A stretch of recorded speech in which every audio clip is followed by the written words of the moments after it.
In the quiet village of Umeze, people were afraid of only two things: witches and the dead.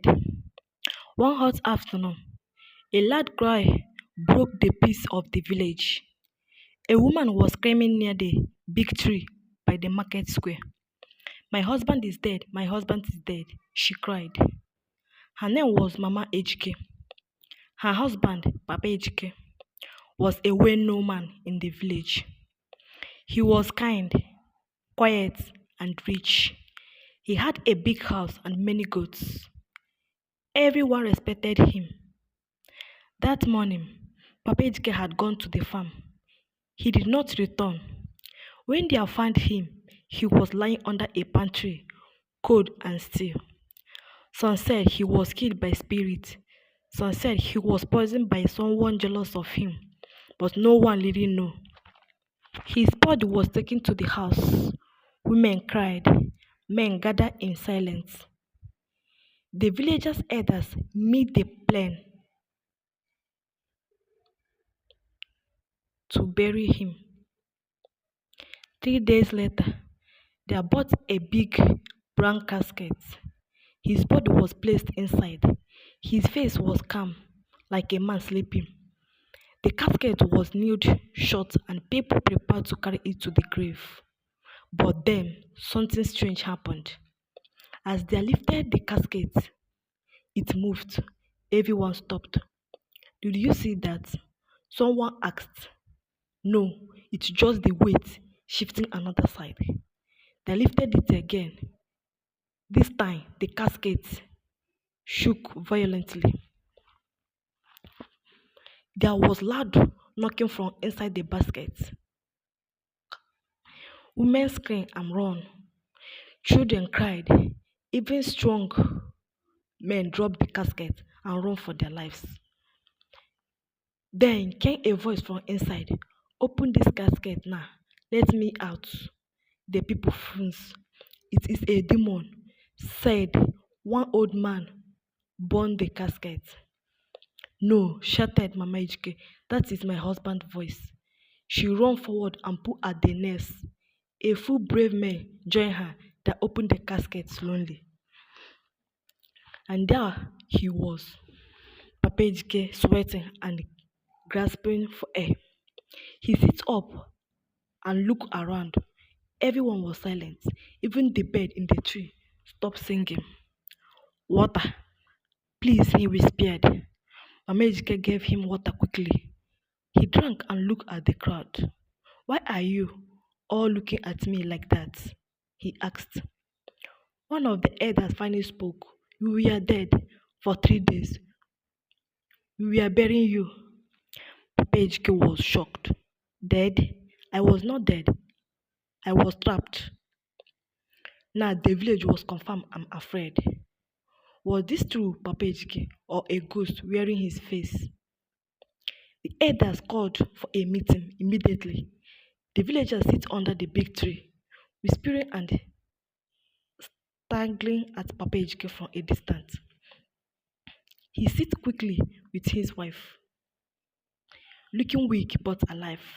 No one came close. Even his closest friend, Okoro, kept his distance.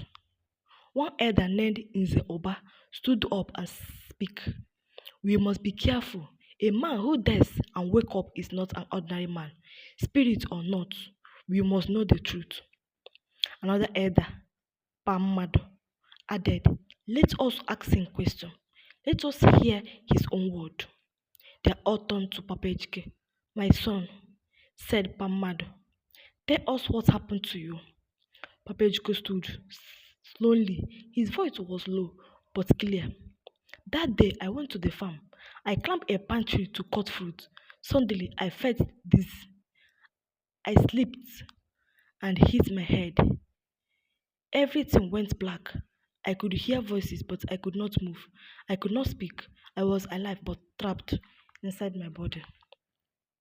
The people listening with wide eyes. I heard when you find me. I heard my Ejike crying. I wanted to shout but I could not. I was still my body was there, but my spirit had left me. He looked around. When you placed me in the casket, I fit it. When you need it shot, I cried inside. When you carried me to the grave, I prayed that God would save me. Some women began to cry. Others shook their heads in fear. A young man called Obinna shouted, "But why now? Why did you wake up just before burial? Is this not the work of a spirit?" An old man answered, "No, I have heard of this before. Some people die only in their body, but not in spirit. They call it death sleep. It is real, but real." Still, many in the village were not sure. The priest of the shrine, Dibia Ikuku, stepped toward. He looked at Papa Ejike with suspicious. "This is only one way to be sure," he said. "Let him spend one night in the shrine. If he is a ghost or spirit, the gods will reveal it." Everyone agreed. Papa Ejike did not argue. He only nodded and said, "I have nothing to hide." That night, they locked him inside the shrine with a white cock, kola nut, and native chalk. No one slept in the village. By morning, they opened the shrine. Papa Ejike was still there, sitting. The cock was alive. The chalk was untouchable. Nothing strange had happened. The priest spoke. "He is not a ghost. He is a man. The God says he is a clean." A great cry of relief rose in the village. People danced, drums sounded. Mama Ejike wept and held her husband tight. But not everyone was happy. In a small hut at the edges of the village, a man named Uche was farming. He had a secret. He had poisoned Papa Ejike. He thought Papa Ejike was dead for good. That was the plan. He had used a spiritual power from a travel machete, a poison that slowly the heart and put the body in a deep sleep that looked like death, which wanted to take over Papa Ejike's land and goods. He was jealous. He hated how people respected Papa Ejike. Now his plan was rude, which whispered to himself, "This man cannot live. I must finish what I started." That night, he went to Papa Ejike's house with a knife, but Papa Ejike was not asleep. Since his return, he had strange dreams. He felt things before they happened. As Papa Ejike stepped into the compound, Papa Ejike stood awaiting. "Why do you come with a knife in the night?" Dark.